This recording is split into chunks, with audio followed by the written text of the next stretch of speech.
Trending sa social media ang video ng lalaking muntik nang makapagnakaw ng cellphone sa isang mall sa Cebu noong Huwebes, hapon, July 4. Kita sa video na habang abala sa paglalaro ang dalawang babae, ay pasimpleng lumapit ang isang lalaki sa bag ng mga ito at mabilis na tinangay ang laman nito na cellphone. Agad naman itong napansin ng kaibigan ng biktima at mabilis ding nabawi sa suspect ang cellphone. During the game po, kahit nag-enjoy po kami na naglalaro, yung mata ko po, ginagalaw ko lang po para tingnan yung nasa paligid. Especially dun sa side na kung nasan yung bag ko.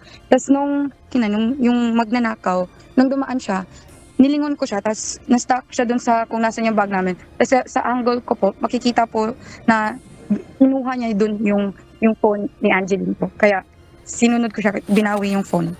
Pag-report, dun na po ako naka-feel ng panginginig. Ayon kay Alexis, matapos ang insidente ay kaagad na rin silang umalis sa lugar dahil sa takot. Ibinahagi niya ang video para magbigay babala sa publiko na maging maingat sa kanilang magamit lalo na sa mga matataong lugar. Sa ngayon, umabot na sa 30 million views ang nasabing video.